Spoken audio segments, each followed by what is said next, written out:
Welcome to the third part of our three-part series on concussions. In this segment, I want to cover how to safely return to sport once you've had a minor concussion. First thing I want to clarify is if you've had a major loss of consciousness concussion and symptoms that have lasted 3, 4, 5 days where you've been in the hospital, really these researched return to play rules are actually put aside and you need to be managed by a medical professional. These steps to recovery are based on the Zurich Consensus of Concussion, which is a group of international experts that got together and decided off with all the research what is the best way to return from a concussion. If you want to see the actual paper that was written, you can access it on our website, pinnaclephysio.com, underneath the resources page, and you'll see there's actually the consensus on concussion. You can read this detailed. The biggest thing about returning from a concussion is it's a stepwise process. It's 6 steps, and each step has to be symptom-free. So we have an athlete that suffered a concussion. Can be as minor as a headache from a collision in a soccer game. At that point, the person is deemed to have a concussion. The first step is the person needs to be asymptomatic, no symptoms, for 24 hours.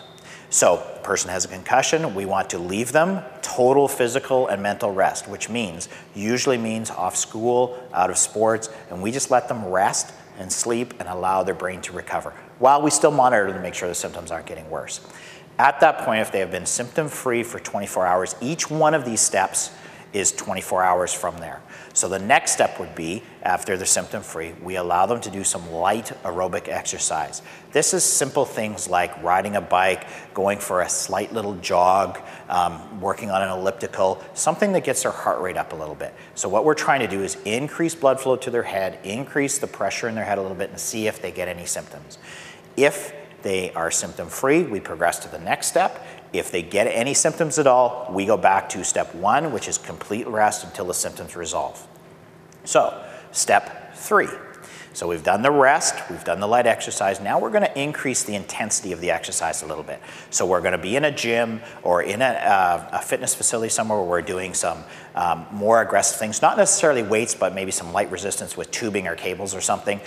We may do some gentle plyometrics. We may do some running that involves a little bit more of burst activity, some jumping, some leg workouts, various things like that. And again, what we're doing is we're just trying to max out their system and try and test them and to see if they can handle the increase in activity.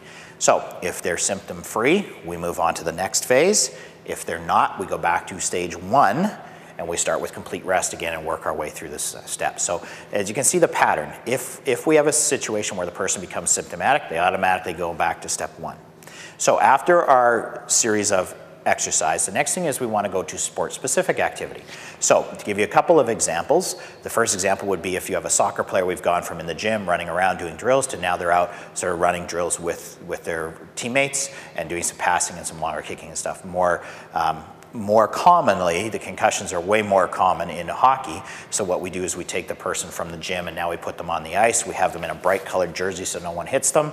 They're in non-contact drills such as skating, stick handling, various other things that starts to get them in their sport, get their heart rate up, get them back to the sport, and test them out in that way. So that's that stage, assuming they're asymptomatic, they don't have any symptoms at all.